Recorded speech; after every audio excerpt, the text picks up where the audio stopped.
I done the post-match in like 4 minutes, and I thought, right, what the hell will I say now? Apart from just slate the team, because it was like absolutely nothing. So I feel rotten the night. I went to graduation at the school the day and had a big buffet, and I think I've bloody gave myself food poisoning. Fuck's The sake. pains in my stomach are unbelievable, man. I'm not joking. I'm not editing it the night because I can't be No, it's arsed. fine. And No. the Apprentice finals on too. Oh, did you watch that? Aye? I don't know why. It's Okay. like watching Rangers and The Apprentice is like Stockholm Syndrome. I'm about to start watching Banshee again. Oh. Just for Rebecca.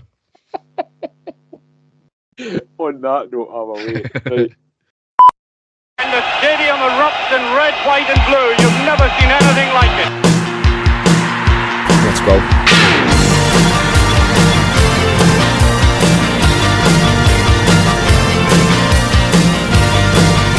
Manchester, brace yourself. Rangers are coming! Hi everyone and welcome to the next episode of the I Ready podcast. As ever, I'm your host Derek and with me is my co-host Dave. How are you doing, Dave?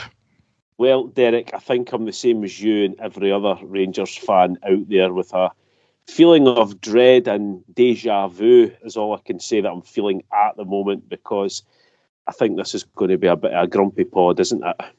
It's what's going to be called a Chips and Haim podcast. We'll just get it done at the bare minimum and we'll get it out again. Exactly. And we'll get the podcast out as well. Hey, see, we're getting a wee laugh already. There you go. It's not that bad. So, without further ado, we'll get into this absolute stramash that is the 4 games we've got to cover. We'll go down the tunnel and onto the park.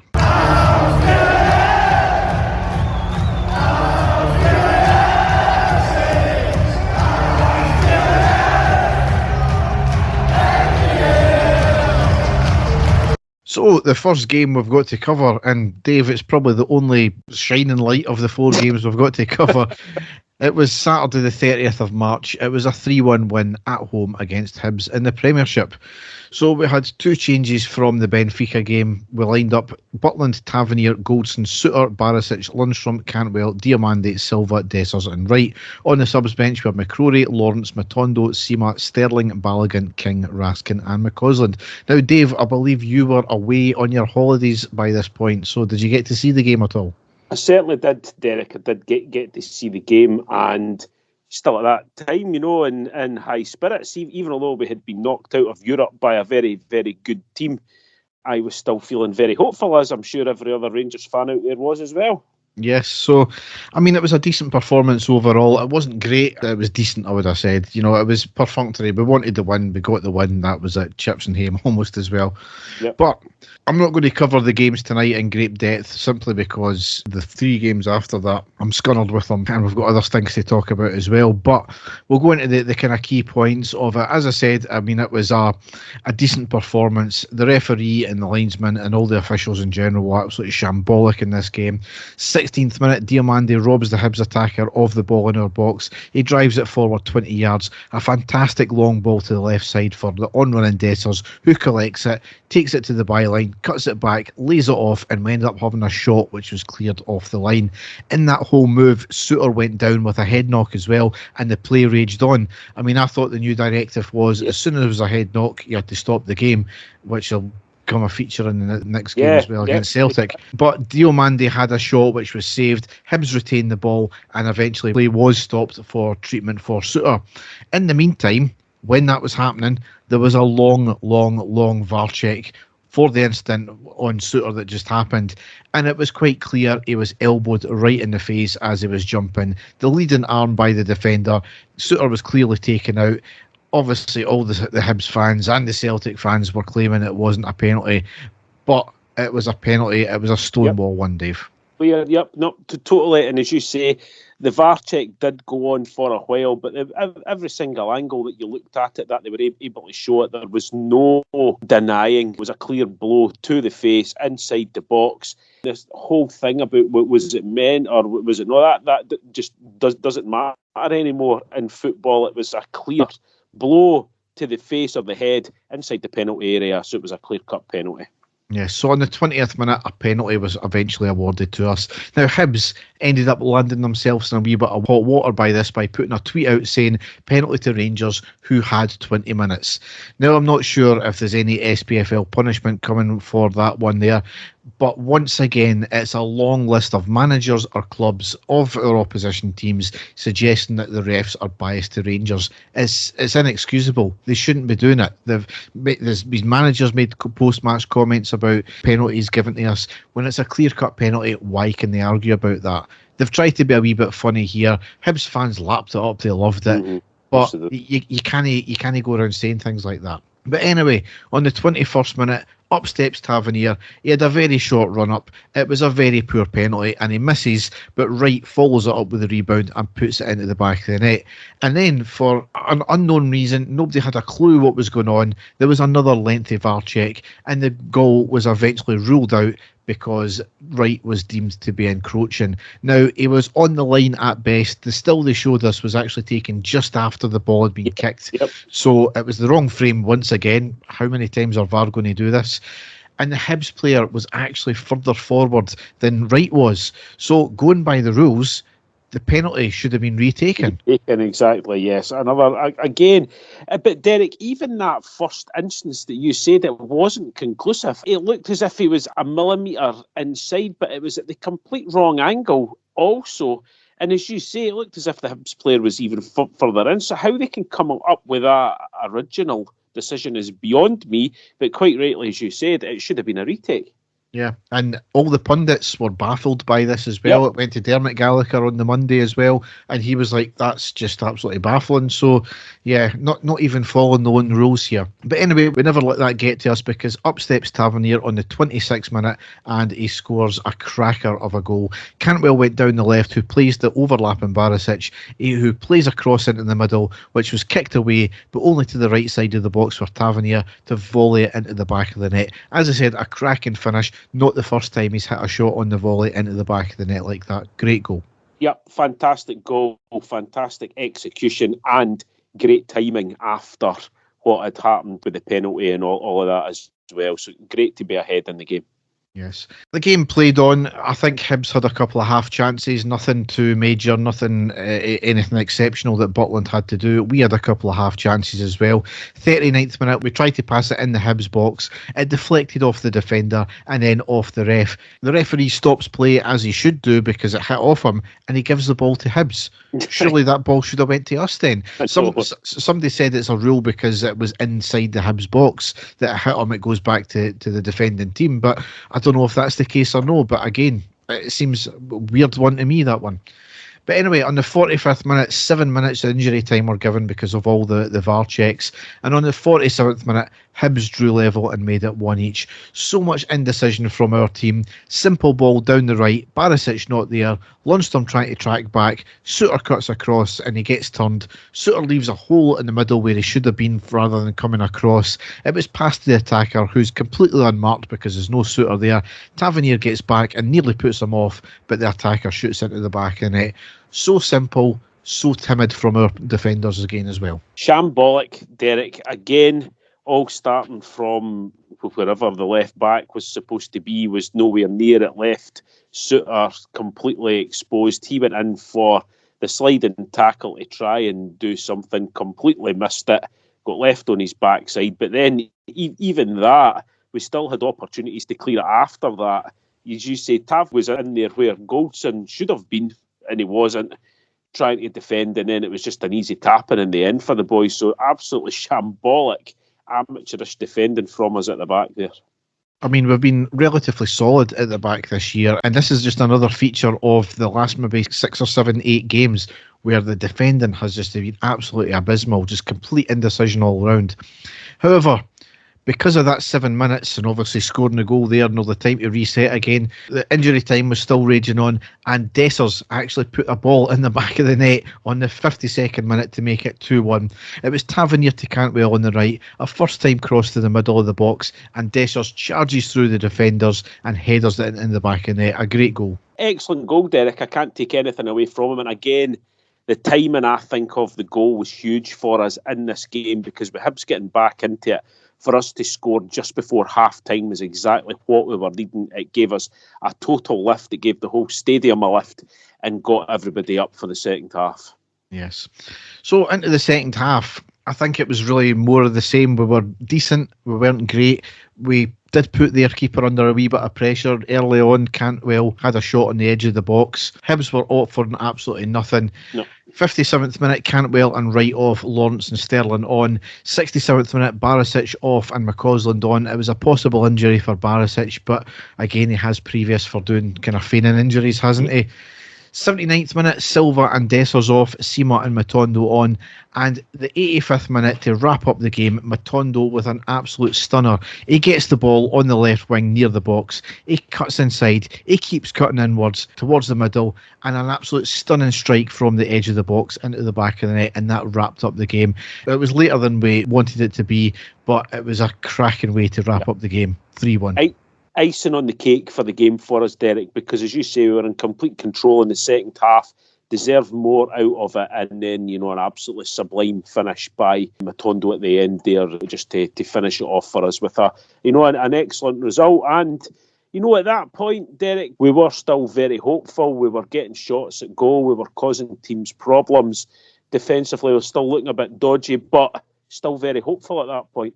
Yes, and Hibs offered absolutely nothing in the game, and probably the best part of the game for Hibs was a Hibs player in the first half, I think it was, tried to take a quick free kick in their own half.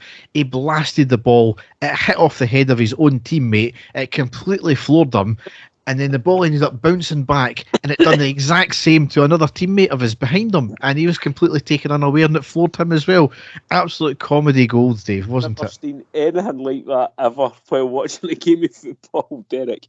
Even amateur level, even like watching, at schoolboy level, I've never seen anything like that. You've seen stuff on the internet where players hitting the ball off the bar and it hits them in the head and then hits the post and then goes out and stuff like that. But that was absolutely bizarre the way that panned out. It really was. Yes.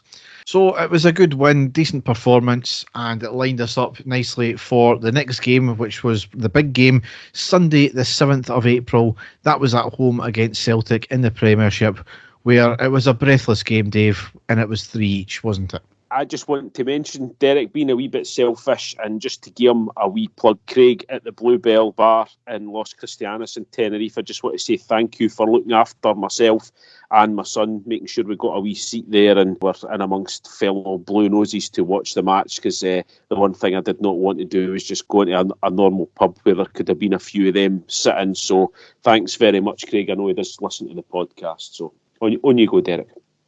Jammy bastard.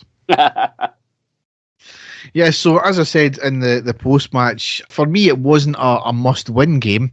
It was definitely, though, a do-not-lose game, which we'd done just by the skin of your teeth, I felt, as well. I felt it was more on Celtic's onus, given the fact that at the time they were behind us in the league. I know that we had the game in hand, but if we won that, we were sitting 2 points ahead of them. Yeah. They really had to go out and win, even though the last Old Firm game is at Parkhead. Yep. A lot of other people seen it the other way. I don't know, Dave. What was your opinion? I think, Derek, if you'd have said to me before the game we're going to get a draw without actually knowing what had happened in the match, I would have been slightly disappointed, because apart from the Motherwell game, we had been playing some pretty good stuff. We had been beating teams quite easily, and I thought if this was going to be the one time that we're going to beat them or stamp our authority over them, it would be in Ibrox in front of our own fans. Well, we had the chance not to go to top of the league after that game because of the shambles at Dundee, but certainly to put a lot of pressure on them. But going by what you're about to get into and how the game unfolded, I would have taken that at the end like we did. So that's as best as I can put it. So we lined up with two changes from the Hibs game. Butland, Tavernier, Goldson, Suter, Sterling, Lundstrom, Diamande, Lawrence, Wright, Silva and Dessers. On the subs bench were McCrory, Cantwell, Matondo, Sima, Dow, Balogun, Barisic, King and McCausland. So the first half, an absolutely shocking first half, where the boos rained around Ibrox, quite justifiably, when the whistle blew for half-time. We were shambolic at the back, powder puff up front, completely standoffish in between, massive gaps, absolutely no fight in the team, and it's the same players going missing and making the same horrendous mistakes again. And it taken 20 seconds, yes, 20 seconds before our arses collapsed. And unbelievably, Dave, it came from our kickoff. Yes. Our kickoff, and 20 seconds later, the ball was in our net. Celtic made it 1-0. We kick off. It went back to our defence. We made it to the halfway line where we lost possession. The ball went back to Joe Hart, who had just a long kick all the way down the park from the middle to the left side. Tavernier completely lost where he was. He was almost casually running back at one point. He realised he was getting caught up behind him. He tried to kick the ball. Maybe a wee bit of fortune, because just the kick trying to knock it out, he's hit it off, I was at Maida's legs, I think it was, and it's kind of almost rebounded off him and into the back of the net. Just calamitous, Dave. Absolutely calamitous. Caught in two minds, and when you're in that position, Derek, you shouldn't be caught in two minds. You should know exactly what it is you were going to do. He thought, do I pass it back to Butland, or do I try and get it out for the throw-in? At the very last minute, changed his mind and went to try and kick it out for a throw-in. As soon as he's done that, Maeda's hit the ball also at the same time. And let's be honest, Derek, it could have went anywhere because it was a ricochet. But unfortunately for us, it absolutely battered right into the back of the net past Butland, and that was us chasing the game from the first minute. Really, really poor by Tav. Like I said, caught in two minds, and that affected him for the rest of the game. I don't care what anybody says, because he was all over the place, especially in the first half after that. I mean, it's bad enough losing possession, but once again we're losing goals from Celtic having possession deep in their own half. Tavernier, again, his legs have completely gone this season. You've not seen him bolting up and down that wing as much. His tracking back is absolutely abysmal because he's getting beat for pace every single time. His positioning is all over the shop. Dave, we'll get into players at the end of this, but this is just typifying what we've seen all season. Anyway, Celtic were battering us at this point. Our heads completely went down. The stadium were completely deflated from that. We never really got going that half at all. 31st minute, a huge save from Butland. Celtic had lots of possession, working the ball from the centre to the right, a cross in and a header that was saved out for the corner. We didn't deal with the corner. Butland had to smother the ball before the player could toe poke it in. There was a VAR check for handball in that as well. It was a clear handball. Goldson jumped up from the corner. His elbows were out. He kind of led with the elbow for some inexplicable reason. It was outstretched. Clear penalty, Dave. As much as we don't like these type of penalties in these new rules, it is the rules. It was a penalty. Yeah, but it was given, Derek. I don't think anybody had any complaints. Certainly a lot of people shut up after it happened. I would have loved to have seen the fury if it hadn't have been given, to be perfectly honest with you. But it was given correctly, and Celtic had the chance to go 2 up. Yep. And they did so on the 34th minute. One of the things to highlight, though, in the 43rd minute, Suter had to go off for bandages with a head knock and blood pouring down his head. This is the type of luck we carry. It wasn't from a challenge from a Celtic player or a flailing arm from a Celtic player that just caught him. It was Goldson's arm that caught him. I mean, how can we get injured like that from our own player, Dave? That's just the type of luck we're carrying with injuries. Exactly. Yep, totally. The only real decent bit of play we had was on the 46th minute. It was a nice play with the ball fed through to Dessers. Silva then picks it up and he has 2 close range shots. Both were saved by Hart, and that's how the half ended out. So, as I said, boos raid round the stadium. Yeah. It was an absolute abysmal performance. It really was. It's one of the worst that we've played all season. I genuinely don't actually think that Celtic were that great, Derek, and a lot of folk might say, no, they pounded us. I really did think we made it so easy for them. I don't think they could believe their luck as to how badly we were playing. The amount of mistakes that we were making, the amount of misplaced passes, the opportunities down the flanks that they were getting, it was just that they were finding it so easy because we were just so poor. I think, we were absolutely poor, but in fairness to Celtic, they just charged at us at every single opportunity. They were pressing us. They know how to play against us because they've done it for the last 2 or 3 years. Just absolutely went for us, chased every single ball, ran themselves into the ground. Maybe it cost them in that second half, but I think we certainly improved in the second half. But it's just so simple to how to beat us these days because we just cannot handle it. Anyway, into the second half, There was changes at half-time. Wright came off and Seema came on. I don't think that was the main issue, but Seema came on and it certainly done the trick, didn't it? It did. I thought he was excellent for when he came on. He looked as if he was wanting the ball. He looked as if he was wanting to cause damage. He was very direct in his play and he just looked dangerous, Derek. And I think that happened kind of instantly in the second half. And I think that's possibly what gave the team, the spark that they were needing, because they saw that there was somebody that they could give the ball to that was going to cause some damage. So, it was an excellent substitution at that point. Yeah. Second half overall, I think we were miles better. And as I said before, I think Celtic did start sitting off us, but I think that was in large part to the fact that we were doing a wee bit more of what they were doing to us in the first half. We were all over them at points as well. But it still leads to the same issues where we weren't putting Hart under any pressure whatsoever. Granted, we got the goals, the 3 goals in the second half, but we were very rarely putting Hart under pressure, for considering we had so much possession and so many half chances.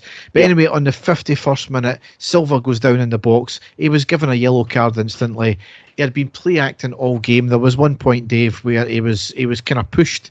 And it was a foul, but he was rolling about like he got hit in the face and it was on the top of his chest. Dave, he was embarrassing this game, wasn't he? He was. I think since the Benfica game in Portugal, Derek, he's been very poor. He's been very ineffective. There's no much going his way at all. And I don't know what's been going through his head to be acting like that and trying stuff. But it certainly wasn't working and he was looking like a bit of an idiot, to be honest with you. Yeah. However, that does not mean that this wasn't a foul, because it was a clear foul. It went to a VAR check. The referee goes to screen. The yellow card was rescinded and the penalty given.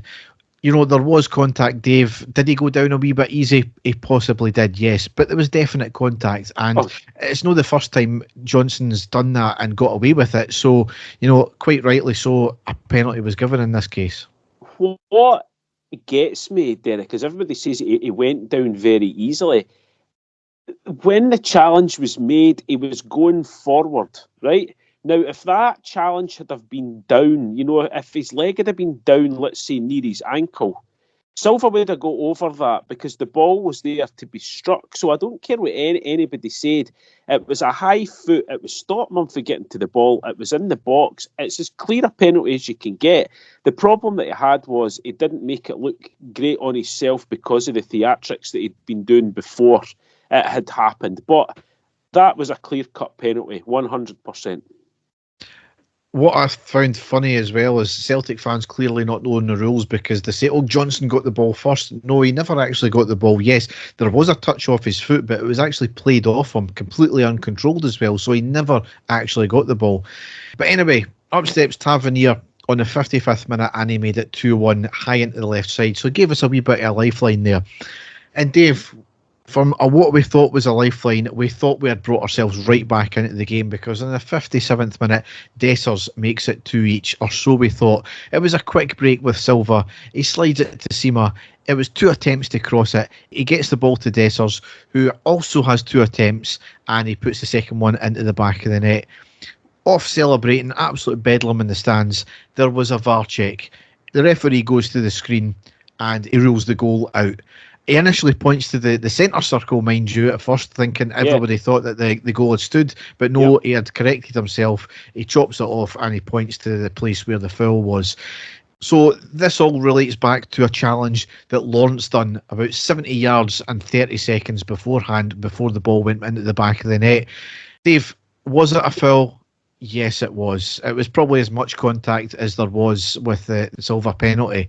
However, the problem is, and I think other pundits have alluded to it as well, why did it go back so far? Yes. Surely there has to be another phase of play. And now they're saying apparently, well, because Celtic, even though a couple of players touched the ball, they never had control of the ball. So it was all still in the same phase of attacking. But it leads to the question, which is still unknown at this point, is how far does VAR go back to check if it's a foul or not? Especially when the referee was right in front of it and he's seen it. When have you seen that happen in another game? That's what I was trying to think. When have we seen goals being chopped off for a passage of play which had happened exactly like you said 30 seconds before, away down in the middle of the park. When has that happened? I honestly cannot remember anything like that happening. Maybe I'm wrong, and people listening will be able to give me a list, but I genuinely can't think about things like that, how that happened. And it's bringing flashbacks to the handball, the game at Parkhead, when they were just desperate to try and find ways to chop it off by going back, and making a complete arse of it again. I didn't see anything wrong with it at all, Derek. I had seen that the play had raged on. Why the referee didn't blow at the time when he saw the foul, I honestly don't know. And as you quite rightly said, he was looking right at it. So again, I think that goal should have stood, and it didn't. But anyway, it was chopped off. We'll take that one on the chin because, again, it's a grey area with VAR about how far they go back. 69th minute, Silva and Lawrence off, Matondo and Cantwell on. 77th minute, Diomande off and Dowell on. 86th minute, we finally drew level with Sima scoring. Sterling was wide left. He crosses it into the box, headed away by Callum McGregor, but only to Sima. The ball bounces kindly for Sima, and he has a shot which deflects off McGregor and into the back of the net. Bedlam in the stands again. Yep, fantastic. And I was terrified at one stage because I thought they'll find a way to chop this goal off as well, because I was absolutely raging about the Dessers goal at the time. I thought they'll find a way, but I seen when it was, definitely given 2-2, we'd scored, I genuinely thought we were going to go on and get the winner at that stage. The team were right up for it. They'd fought back for 2-0 down, which was fantastic. Great fight back. Everybody was focused on them trying to get the winner. But as you're about to get into absolute disgraceful defending again. Yes. Less than a minute later, on the 87th minute, Celtic made it 3-2. It was down the left, crosses into the middle to Ida. Sterling and Suter can't tackle or don't want to tackle. A quick shot into the net. Butland beat at his near post. As I said in the post-match, I'm maybe being a bit harsh, but surely Butland can't be getting beat at his near post like that. Yeah. He might have been unsighted by the absolutely useless defenders in that point there. But, Dave, from where we thought we had brought ourselves back into it, we knew there was probably going to be a decent bit of injury time because of VAR and stoppages. We thought we had chucked it away, didn't we?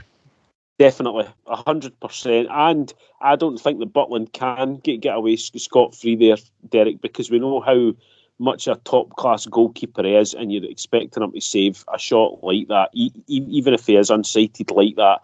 It was poor defending.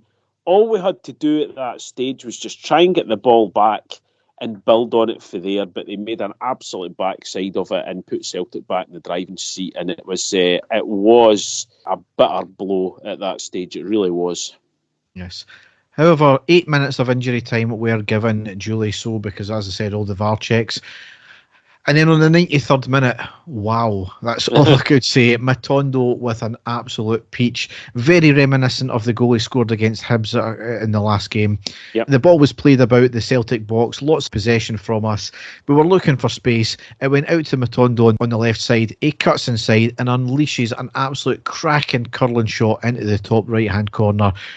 Just, Dave, the Rangers put out a video after it, and it just showed how much curl and how well placed that ball was. A stunner goal, wasn't it? Fantastic strike, and showing that his goal against Hibs wasn't a one-off. It was almost a carbon copy, but better considering where he picked the ball up. The fact they had two men in front of him, he keep going like that. It was an excellent goal, and the place went absolute bedlam. And the way the game had went for us to get back to 2-2, then it felt like we'd actually scored the winner. I know we hadn't, but it was a great fight back and a fantastic goal. Yes. 96th minute, Goldson off and Balogun on, a bit of a weird substitution. That Kim, I don't know if he was injured or no, but he came off, and that's how the game ended up. So an absolute mental game, had everything. It was a great advert for Scottish football. Probably a fair result in the end. It was one of the cliches, game of two halves. Yeah. I'm just so angry at the way we lost our goals and the lack of fight in the first half, because we've shown that fight in the second half Where was it the first half? Yeah. There was obviously fallout from that, Dave. You know, of course, Celtic fans couldn't take the result and move on. They were claiming they were cheated out of a win because it was never a penalty. That's despite every single pundit in the land saying it was a clear penalty. Just get over it. Dave, we've got to cover another thing here. Obviously, you know, when the Dessers goal was ruled out, the police came over to the dugouts because apparently a coin had been thrown at the Celtic dugout, and then subsequently video has been shown that during one of the passages of play there was a bottle thrown onto the park again and it just missed a Celtic player. Dave, I don't care what team you are, it's a fucking disgrace. If you can't act like an adult when you go to the football and not do things like that, just don't show up at the football. I'm sick of seeing this, Dave. We're finally starting to get fourth sets of Old Firm fans back in the stadium from next year, which we'll get into. We can't be doing this kind of nonsense, Dave. It's happened again. I'm disgusted at the fans that done it. I really am, Dave. And if anybody that's listening that think that's acceptable, please don't listen anymore, because I'm not having it anymore. I wouldn't like to think there is anybody apart from the idiot that threw it that would think it was acceptable, Derek. We can't be on our high horse talking about Hibs supporters doing that, throwing things on when we've got absolute morons in our support that are doing exactly the same thing. I don't know if there's been any update for it, Derek, but I would like to think that the person has been identified and they're banned for life from Ibrox for doing that, because exactly like you said, absolutely no time for anything like that happening. So disgraceful. Yes. So, Dave, what we were meant to have on Wednesday, the 10th of April, we were meant to be playing the rescheduled game against Dundee. Yeah. Obviously, they played the game at the weekend, which was the Motherwell game. The game should never have went ahead because the pitch was still in an atrocious state. They got covers in. They drafted Celtic to help them to bring in covers and cover the pitch. There was a pitch inspection in the morning of the game, which, you know, the pitch passed with flying colours. However, there was more rain scheduled for that day, and lo and behold, the game was called off. So Rangers released a statement that night slamming Dundee for their negligence and unprofessionalism, as well as having a go at the SPFL for not handling it correctly and basically ignoring the solutions we put forward. Dave, it was an absolute ludicrous situation where it was already agreed that if it got postponed again on the 10th, the game would be played on the 17th of April at Dens Park, where there would be an inspection again the day before, and if the pitch was okay and the weather forecast was fine for that next day, it would be played on, and if not, an agreement had been made to move it to St Johnstone's ground in Perth. I mean, the SPFL refused to release post-split fixtures as well until this game was played, but eventually released them on the Tuesday after the game was given the go-ahead. It turns out that Sky are billing the SPFL for what was originally meant to be a six-figure sum for their costs and the two call-offs. I mean, it makes sense. They had a lot of transport, staffing costs, hotel costs, etc. For me, the whole sum should be sent to Dundee. Ultimately, it's the SPFL funds, which are the club's funds, and why should any other club be forced to pay for Dundee's issues when it could be argued that they've spent money on players rather than pitch maintenance, and they've gained a sporting advantage from that. Obviously, we'll get into the game did go ahead, so it wasn't needed.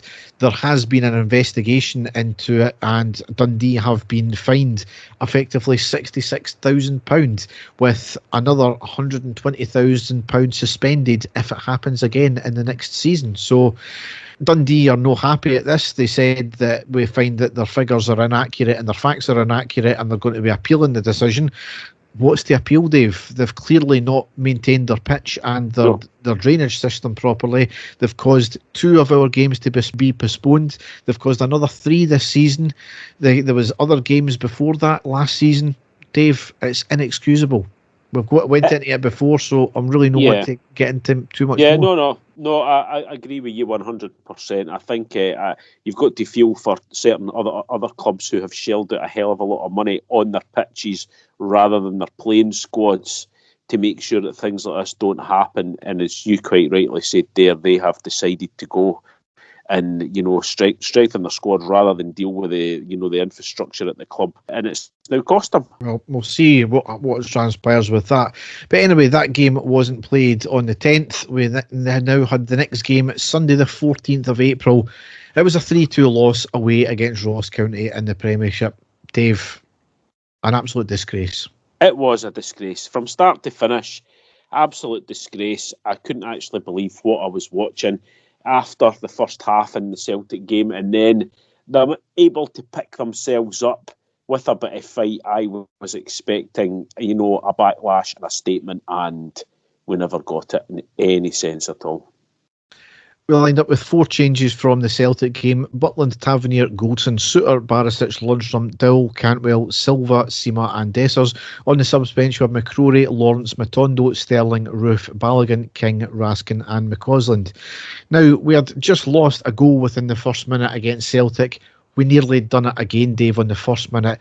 Very slow start again. Ross County get the ball on the right, across into the back post, found their player, but enough pressure was put on by our defenders to put him off, and he kicked it over the bar. Dave, that should have been 1-0 straight away because of a lackadaisical start again. And it was an absolute shocking finish by the Ross County player. Let's be honest, he really should have connected with that better, and we should have been 1-0 down, but just caught sleeping instantly yet again. They had another chance in the 10th minute where they shot it over the bar, could have easily been in. It was basically all started from driving the ball 30 yards through our midfield. Just so many gaps there. But weirdly, on the 15th minute, we went 1-0 up with an OG, really out of nothing. The corner came in from Tavernier from the right. It was flicked onto the near post by Silva. Suter and the defender went for the same ball, and the defender ends up kicking it into the back of his own net.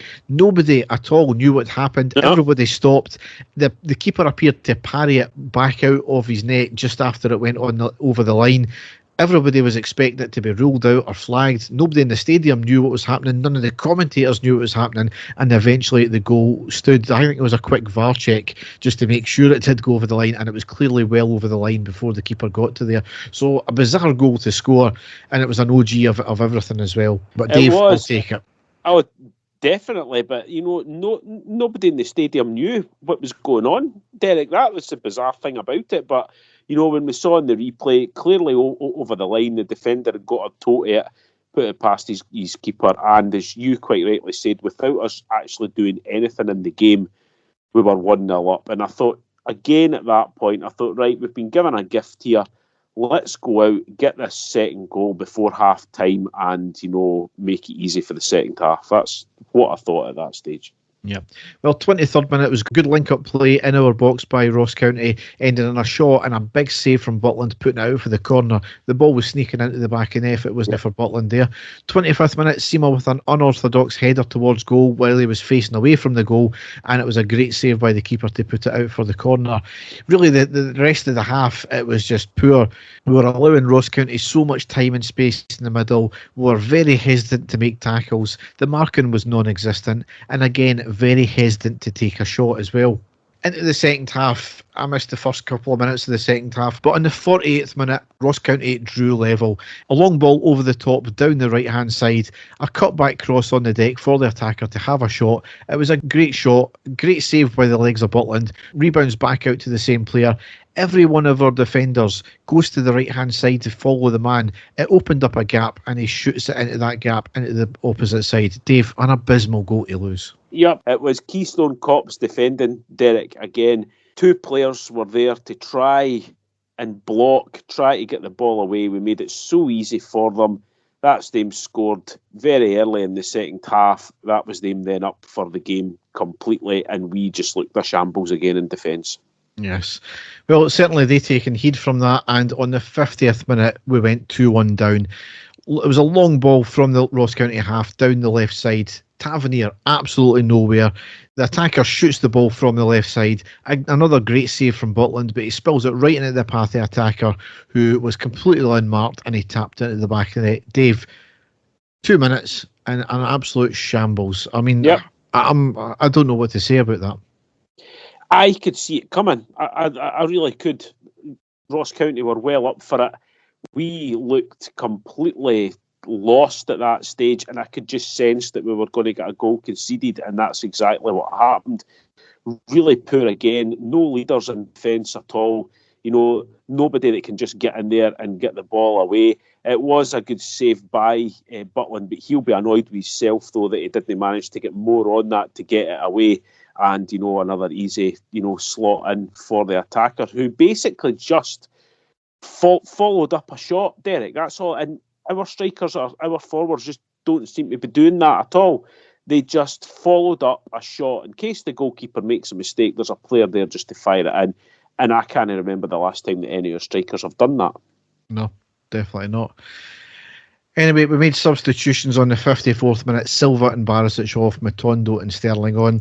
62nd minute, Dowell off and Lawrence on. 68th minute, we had the ball in the back of the net after a decent corner from Tavernier right to the back post. It was knocked on by Goldson's head towards the back of the post, and Sima tries a hand of God and he put it into the back of the net, but it was clearly picked up by the referee and VAR. 69th minute. If the first two goals we conceded were bad enough, this one was just unbelievable. Ross County made it 3-1. From the non-goal, Ross County went right up the park, flicked the ball down the left, cuts inside, fends off the challenge from Lawrence in the box. Nobody putting in challenges in. One pass, Sima slides out to try and get it, but the ball had already been shot into the back of the net at that point. Dave, I don't know where to go with that one either. It's just... Well, what can you say? You've just said the two players that were trying to make tackles were Lawrence and Sima rather than our defenders that were dealing with it. That's, all you've got to say there. Completely at sea, totally lost, shambolic, and very, very easy for Ross County. That's all it was. 73rd minute, Dessers off, Roof on. 75th minute, Cantwell had a shot off the bar. 85th minute, there was a VAR check for a handball as the ball was floated into the Ross County box. Comes off the outstretched hand of the Ross County defender. It goes to the screen, penalty given. Again, like the Goldson one in the Old Firm game, maybe a bit harsh, probably not what should be happening, but these are the rules these days. So it was a penalty. Tavernier makes it 3-2 and he hits it to the right side. The keeper dives the right way, but it was too powerful. We tried to score again, but we'd really done nothing in the rest of the game for the last few minutes. So, Dave, what is telling here is the fact that we're fighting for the title. Ross County are fighting to keep themselves out the relegation zone. There was only one team that were fighting in that game, and it certainly wasn't us. Yep. And it was simple stuff. Simple defending, needing to be harder in midfield to win the ball, which we couldn't do, and just being completely void of any imagination up front. That was, that was it. It's as simple as that. It was a collective. I don't even think, again, that Jack Butland can be faultless here as well. It was a whole team collapse, and I couldn't quite believe what I was seeing, to be honest with you. Just, I'm lost for words with the way we played in that game. And the next game we're going to go into was Wednesday the 17th of April. It was away against Dundee in the Premiership. This was obviously the third rescheduled game for this one here. We were expecting a reaction from this one here. And Dave, it was nil each. That's about as much as I can say, because it was utter dog meat.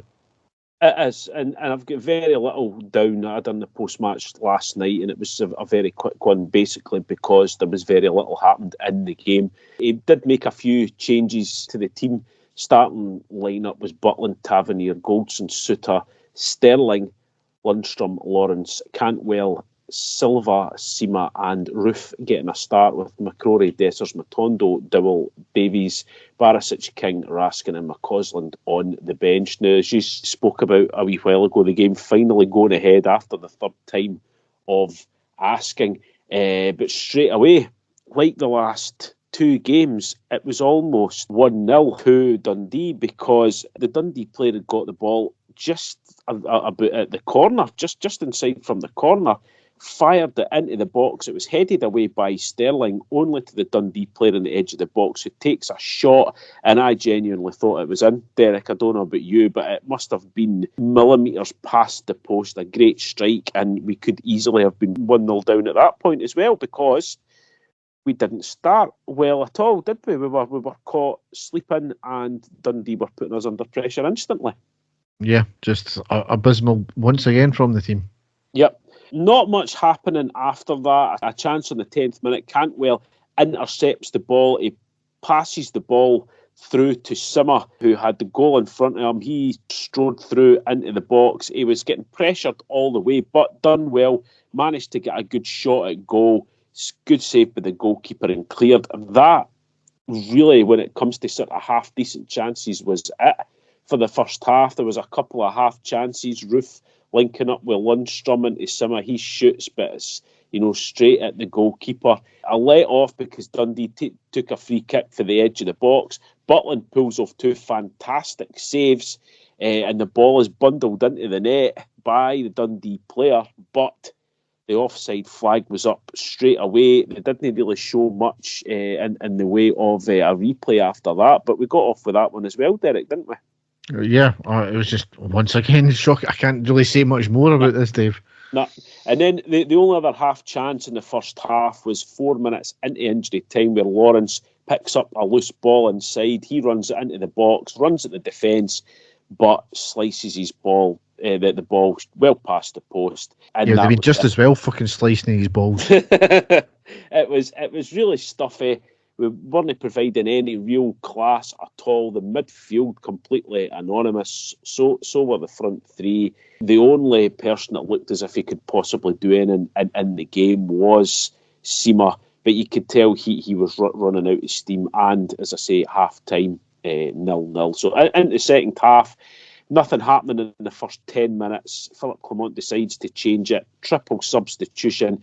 Dessers, Matondo and Dowell on. Roof, Silva and Cantwell off. Cantwell, apart for that one through ball through to Sima, done nothing. Really anonymous. Silva, I can't remember him touching the ball in the first half. So really, really poor. With a wee half chance in the 60th minute, was a corner. Finds its way to the back post. There's Lawrence. He gets his shot away, but it's saved by the goalkeeper. But then really, really scrappy up until the 72nd minute, where the only other chance that we had in the game, and it was Dessers. The ball's played up to him.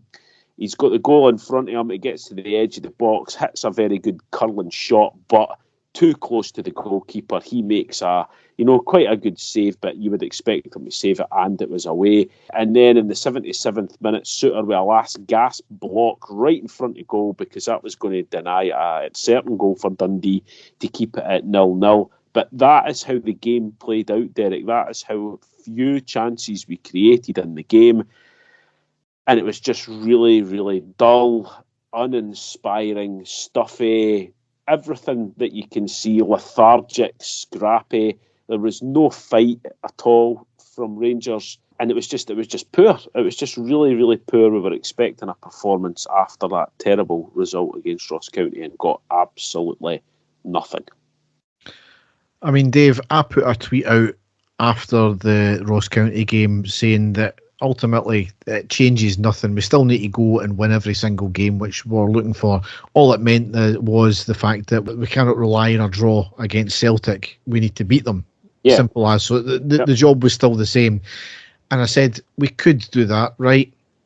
But I do not have any faith in the players to go out and win the other games outside of the Celtic game. And quite a few people agreed. There was a few people as well that says, "Oh, fucking support the team, man," or words to that effect, Dave. And I think in the first game, I've been proven right, because I have no faith in this team anymore. When there was no expectation on them, when Clement first came in, they started to play some fantastic football. They really did. All the pressure was off. They put on a good run. But when the chips were down, you seen it against Benfica, they shat the bed.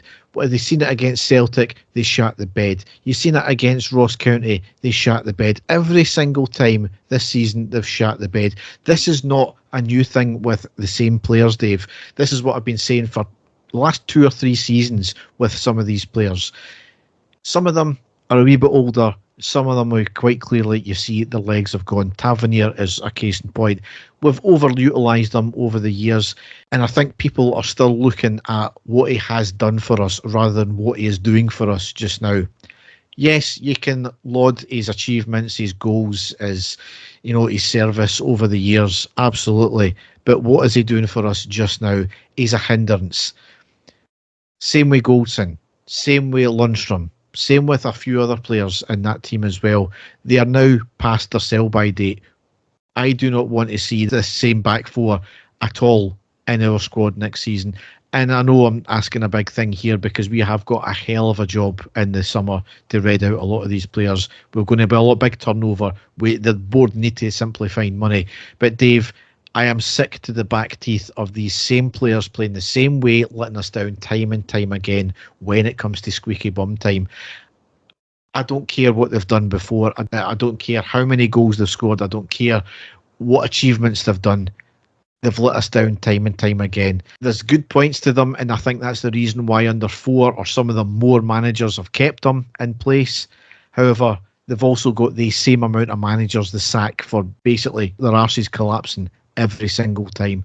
I'm sick of it, Dave. I'm fed up with the happy clappers in our support thinking that we can just get away with having Tavernier, Goldson. They're the rocks of the team.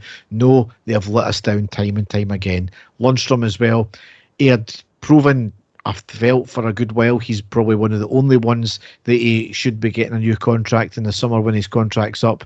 But no, over the last 4 or 5 games, he's proven why he shouldn't be getting a contract, because his arse has collapsed with him again. Dave, it's not good enough in the slightest. It's not, and all your points are totally valid there, especially talking about the old guard that have been there, and it's quite clear that it hasn't been working for the past few seasons, but they're still there. Tavernier's been a great servant. He's set the record for goals and all that. But what I try to look at is, would a defensive right back do more for the team by us not conceding goals than what Tavernier has done by scoring goals? I'm now thinking that would be more of a benefit to us than our marauding right back going up to try and score goals and leaving huge gaps at the back for people to easily, exploit and score, rather than having a defensive right back in there that's not going to let anybody past them and is going to solely concentrate on defending. Because if you've got a solid defence that's not going to let in any goals, the rest, your midfield, know that they can concentrate going forward, as can the strikers. But I'm that way now that it's just been proven time and time again that the old guard there, and we've not seen Barisic, and I think it's quite clear to the manager that Barisic, with him being fit, he's still not going to play him. He would rather play a reserve right back at left back than play Barisic because of how poor he's been. And Tavernier's getting that way as well, or is defensively. When it comes to Goldson, he's your typical big centre half, but he's just, I think everybody now knows how to play against him and how to exploit his weaknesses. And that is a huge hindrance to us as well now, Derek. I am still of the opinion, though, that our midfield and attack aren't doing enough as well to keep the pressure off the defence. They're not creating enough chances. They're not doing enough going forward. I think it's went very, very stale. So it's the whole team. And I find it really hard to believe that this is happening, considering how much the manager had got the team for the doldrums and raised them and got the best out of all these players, to suddenly going back to being how bad it was under Michael Beale at the end of his tenure. So it's a complete disaster the way that it's happened, and I really, really hope that the manager is who I think he is and can get some sort of spark coming in, starting with the next game. But it's going to be very, very, very difficult. And there's just far too many players. And I'm not just talking about the old guard here either, the new players that have been brought in that are doing absolutely nothing for us also. And it's just culminating in this disaster that we're seeing in front of us just now. I mean, you look at the last 2 games, especially Dundee and Ross County, you look at how we played, big massive gaps in the middle, so timid to pass a ball, so timid to tackle. Misplaced passes as well is unbelievable. We have passed the ball more to the opposition in the last 2 games than I can remember. The passing is absolutely deplorable in midfield, going up front as well. Absolutely shocking. And that would be almost acceptable if they were trying the unusual pass, or they were trying something exceptional, the thing that nobody would expect, and it's just not coming off. But they're not doing that. They're just trying to pass into space, and they're passing to nobody. And the main point I was making, Dave, was the fact that within 2 or 3 games of Clement coming in, you've seen a marked improvement and a marked change in the way players were playing. They were trying different things. They were trying the unusual pass. When they were losing it, if it wasn't coming off, they were chasing the ball straight away, getting it back very quickly. And that's what made us get the big run of games together, and we were successful with that. The last 2 games especially, we've stopped doing everything that he's taught them. And I don't know what that is. I think there's a scaredness in the team. We've seen that before. It's almost like they're scared to make the unusual pass, to try something, because they'll lose possession, and then they might concede a goal because there's so much riding on it. We're in the squeaky bum time now. So that's against everything that Clement has taught them.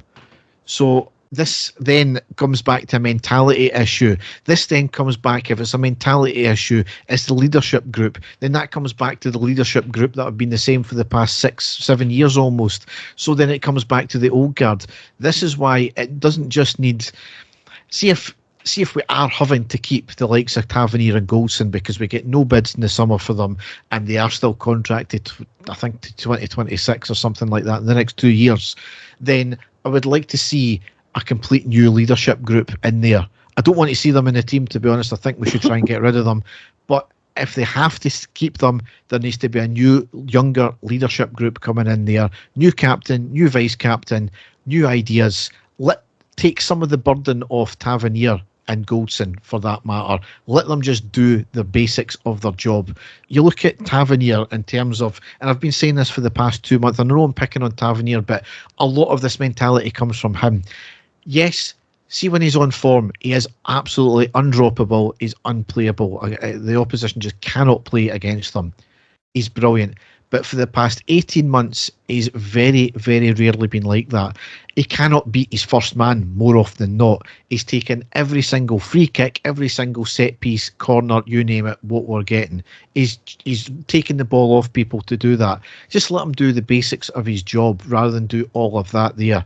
Now, you've got a player in Dessers who he needs chances, because he's maybe going to hit the target maybe 1 in every 5 times. And even then, he's not great. So he's going to need more chances. Tavernier is putting in 1 decent cross in every 10 just now. So if you've got another player there who's maybe doing 1 in 5 decent crosses rather than 1 in 10, that means Dessers is going to get more chances, which means he's going to get more goals. I'm maybe oversimplifying that there, Dave, from my vast experience in Football Manager. But that's the kind of things you need to look at, because Tavernier hasn't hit a barn door with any crossing this year. It's been so woeful every single time. Goldson, when was the last time he put a header on target, never mind put a header in the back of the net? When's the last time Lundstrom was playing these great passing, charging through midfield, taking control of that midfield? I know we're limited because of injuries, but that is no excuse for coming up against bottom of the table opposition and playing shite like this, Dave.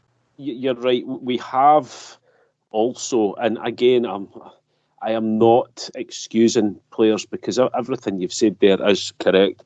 We have went, though, from when Ridvan was playing well and having guys in front of him like Cortez, who came on to a great game. We have went from a left-hand side that's been very strong to a left-hand side that's now non-existent for us, because Silva's done nothing for me. So the emphasis is now going back to the right-hand side, and possibly Tavernier is thinking, well, there's nothing coming to the left-hand side, I need to try and do something. But he's not got it anymore to be able to do that. Quite rightly, what you've said, his crossing's been absolutely deplorable this season. It's almost every single time it doesn't get past the first man. That was a big problem last night. The amount of times that I sat and watched them trying to put crosses into the box and it didn't beat the first man was incredible. We're not taking anything away from his free kick, taking, his record stands for itself, but, also everybody looks and says, how many corners do we get in a match? I think we had 9 last night at least, and I think we maybe had 1 player connected with a corner all night to have a chance, and that was cleared by the defender as well. It's not good enough to be able to do. We should be dominating when it comes to corners, because we're winning that many and we're just not, and it is a big factor. The fact, Derek, that Tavernier takes all of the corners, he does it against every single team, so every team knows exactly how to defend them and what to do against them. And it is just getting for the fact that he is getting older, he is getting slower, and it's just a repetitive thing, isn't it? If you do something enough against certain players, they'll know exactly how to deal with you. And that's exactly what's happening with Rangers just now. Yeah. So I'm not going to go through the full table because we've played 33. We're on 75 points. We're 3 behind Celtic, and they have got a 5 better goal difference than us just now. So ultimately, what it means is that it's still in our hands. Absolutely. We need to go out and win every single game. Obviously, the goal difference would come into it then. We need to win every single game by a big margin. Dave, I have no faith in the players. As simple as I said that before, after the Ross County game. I was proven right at the first attempt. So anything can happen, Derek, but it's highly unlikely that it's going to happen. There could be a chance that Celtic could drop points apart from playing us, but it does mean that we've got to win every single match. And the way that we've been playing in the last 2 games, it's highly, highly unlikely. It's not to say that I'm not hoping and praying that that is the case, but going by what we've seen, it's no happening, is it? So the post-split fixtures were announced. Sunday the 28th of April away against St Mirren, a 12:30 kick-off. Sunday the 5th of May at home against Kilmarnock, that's a 1 o'clock kick-off I believe. Saturday the 11th of May, that's away against Celtic, that's a 12:30 kick-off. I'm going to be down in Liverpool for that game, so I don't know if I will get to see it or not. Tuesday the 14th of May at home against Dundee at a 19:30 kick-off. Saturday the 18th of May, that's away against Hearts, that's a 12:30 kick-off. So the obvious thing I see in that fixture list there is that the 2 worst pitches in Kilmarnock and Dundee are no longer a factor because we're playing them at home.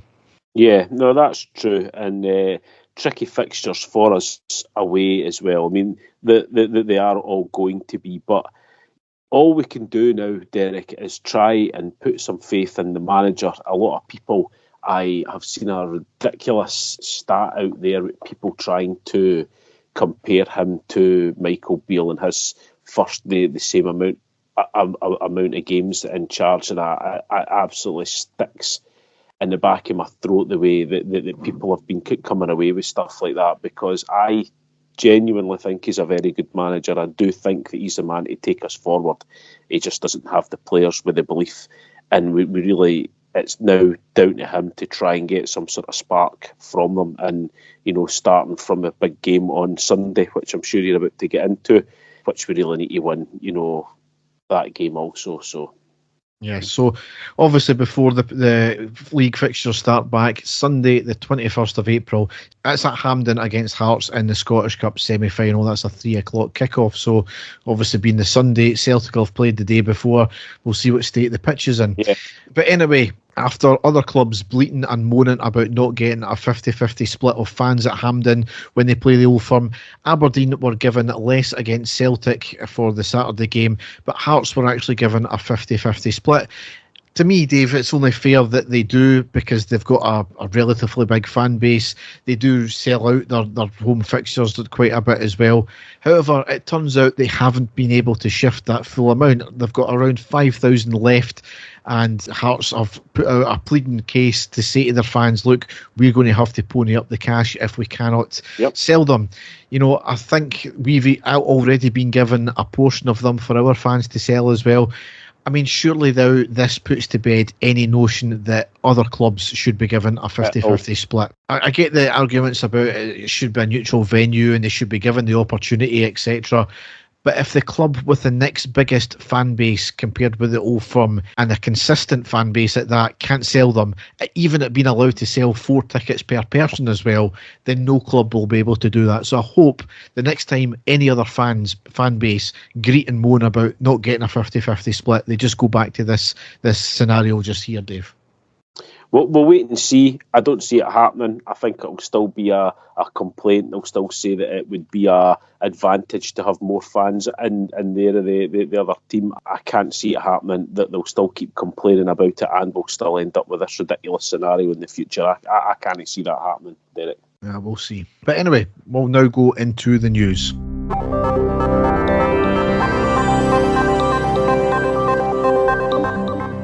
So, Dave, the first thing I've got to cover here is I put a tweet out praising Clement. This was, I think, just before the Celtic game as well, about his no-nonsense pressers.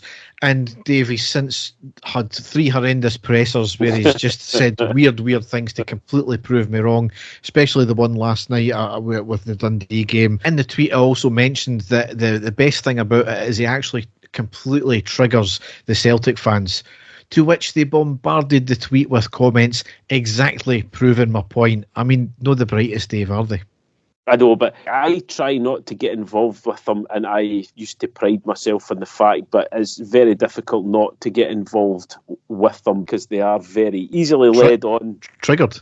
Yes, definitely. But no, it was quite incredible, the amount of retweets and the amount of quotes that you had on it and stuff like that. But unfortunately, as you say, he's came out with a few pressers, apart from the one last night where I genuinely think that he knew what he was doing last night, and with the games coming up, he knows he really can't change the team about majorly. I don't think he was wanting to hang his players out to dry, considering that there was a really big game on Sunday coming up. So I'm going to let him away with that one that he done last night. But certainly the two before that, a wee bit puzzling the way that he was wording things, but I will let him away with the one last night. Aye, the one last night, as I said, I put a tweet out as well about that, about the fact that pressers, there's a wee bit of PR nonsense that goes on, and as you said, Dave, not wanting to throw his players under the bus, but if he is really believing that, and I hope to God he's not, then he's really just thrown himself under the bus with that one here, but we'll wait and see.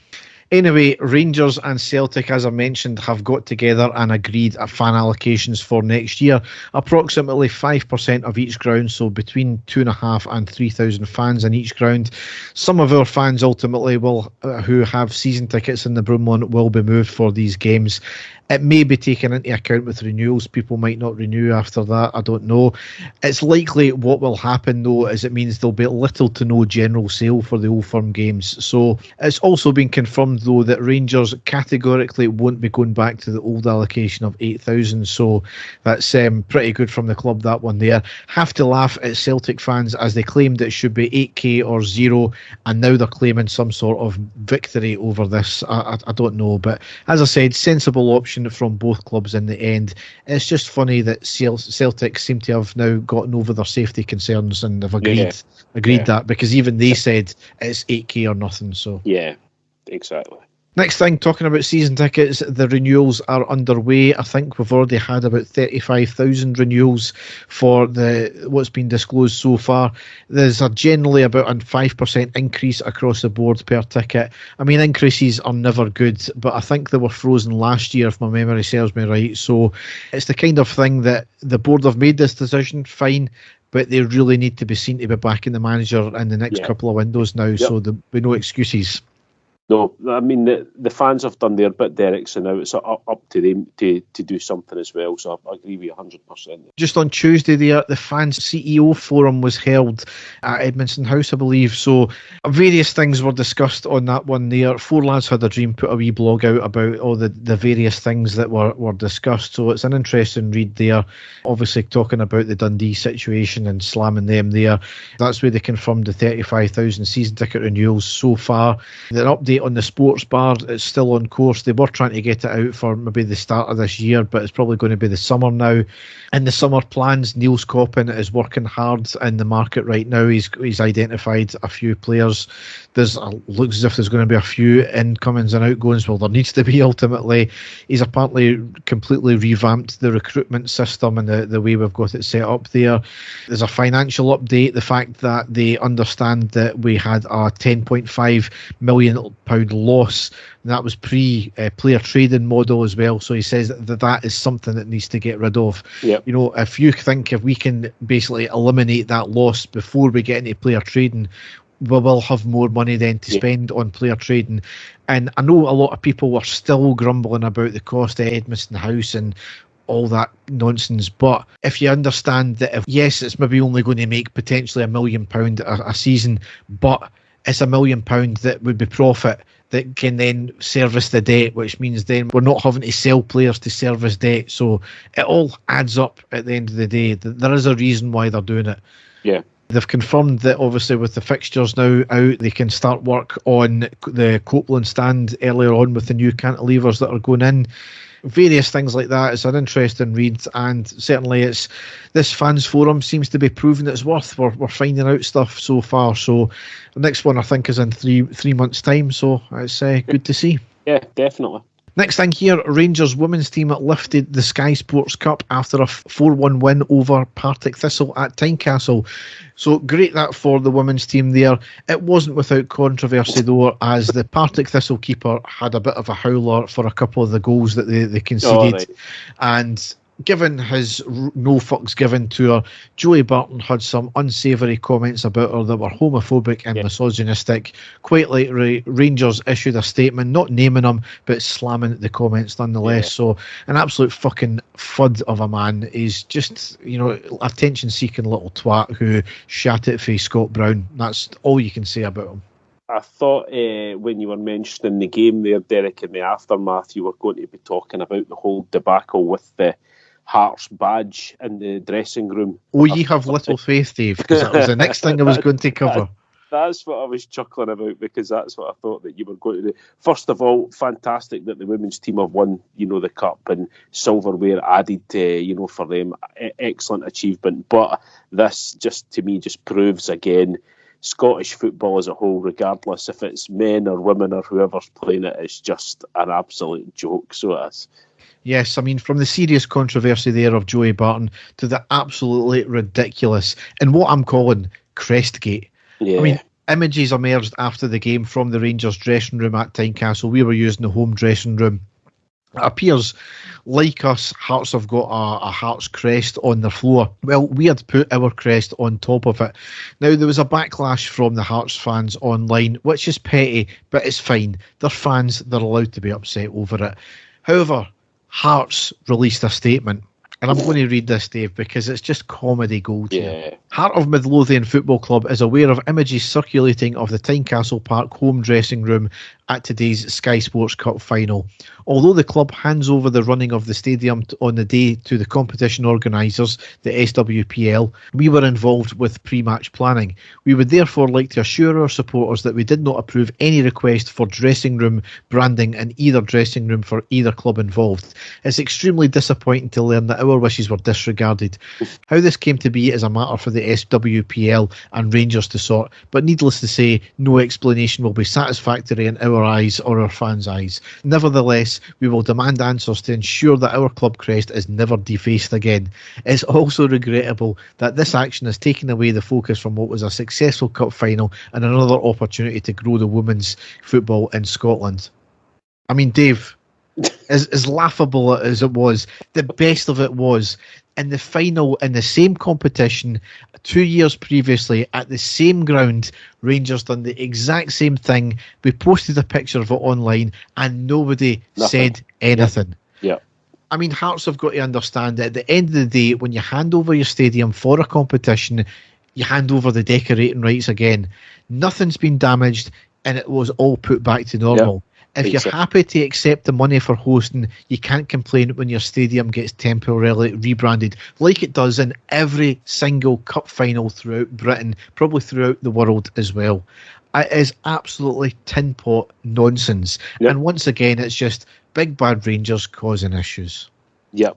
And I found it laughable, but the comedy didn't stop there, Derek, did it? Because I don't know if you're going to cover what happened when Hearts played their next home game against Kilmarnock. Oh yes, I forgot about this. Killie ended up getting a draw and they get out of the game as well. A decent draw from them, considering Hearts are above them. And they put a wee tweet out afterwards, and they were a picture of rolling up their carpet crest over the Hearts badge, and they had a wee quip as well with that one.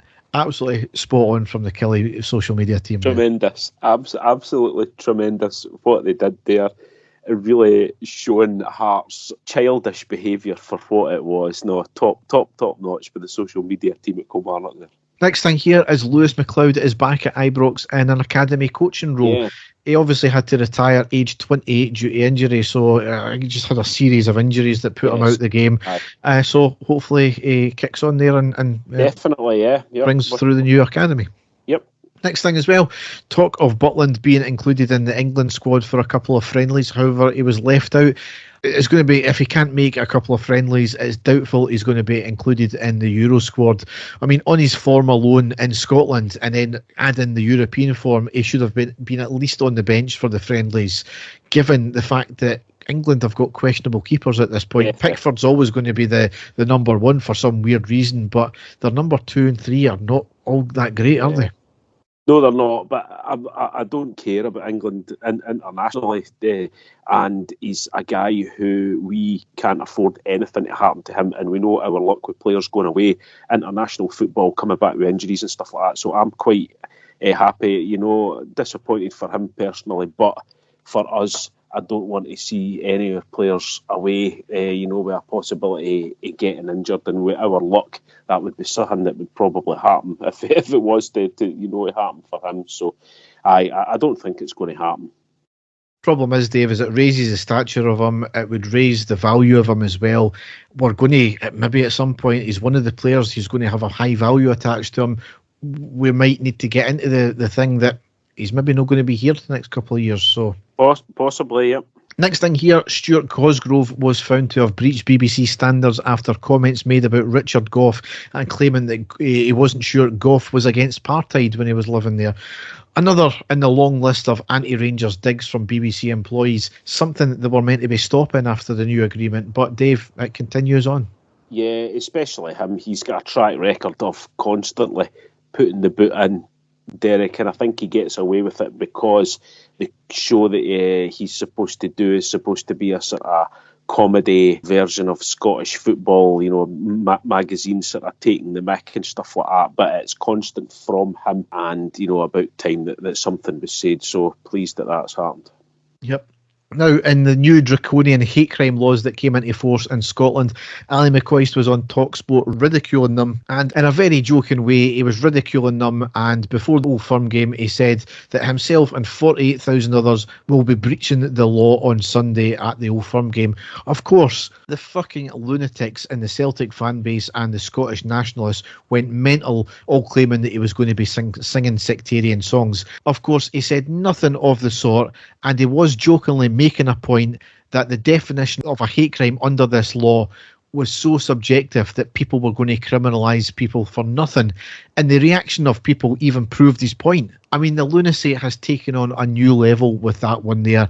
And it's quite telling that the two groups of people that are offended of that are two cheeks of the same arse, weren't they? Quite incredible as well when you are getting someone in our media, another BBC employer who I won't name, but we know that he's Irish, who basically put words in the mouth of Ali McCoist and, said specifically what he was referring to, which was complete and utter nonsense. He never said anything of the sort. Absolutely ridiculous that man's got a platform and he was able to say stuff like that. It was absolutely shocking. I'm surprised that Ali McCoist hasn't spoken out against this particular person as well, because it was an absolute joke what he said. McCoist was making a tongue-in-cheek comment about how ridiculous everything is at the moment, and the backlash has been incredible, but not surprising, Derek, by the reaction that it got there. It just shows what we are dealing with at the moment, doesn't it? I mean, you had to, the next day, have a quick non-apology retraction as well on the radio, so it just goes to show. But, the fact is that what was actually hilarious about it as well is when he said it, even Michael Stewart tried to get him to rein it in, because Michael Stewart was like, no, they never said that. That's not what he's saying at all. Now, talking of Michael Stewart, I'm not going to give him a lot of airtime, but his meltdowns over the last few games have been absolutely hilarious. The guy is a first-class plum. He really is. He's that thick. He keeps on putting posts out on Twitter, trying to be controversial, trying to be the Chris Sutton. He's not even got a blue tick to make himself money out of it. That's how fucking thick he is, which means he actually believes what he's putting out. He's not just saying things to be controversial. Oh, Dave, the media in this country for sport is unreal. It's quite funny, though, that we've not had any absolute meltdowns about decisions in the last two games that we've played, Derek. Well, yeah, funny that, Dave. Aye. Yeah, of course. So, Dave, I would normally have a funny story at the end of this podcast, but Dave, I'm not doing it because I'm scunnered with the team. I'm scunnered with the way the season's collapsed. I know we've still got a Scottish Cup to play for. It's going to be a massive game. I know theoretically we can still win this league.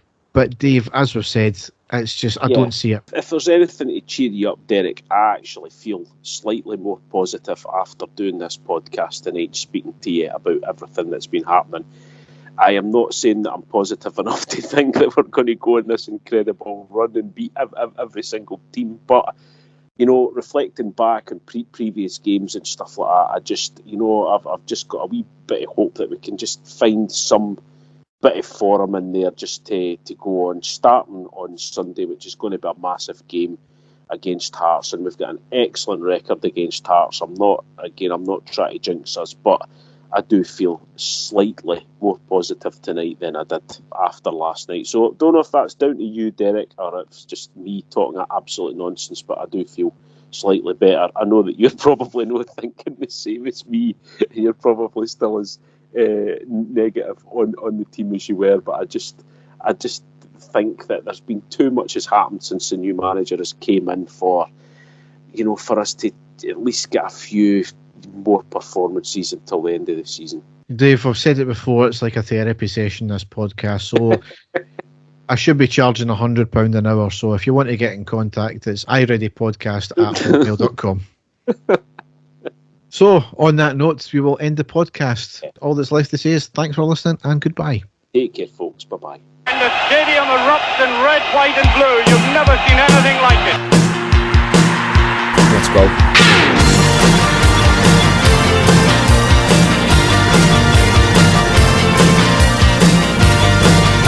Manchester, brace yourself. Rangers are coming!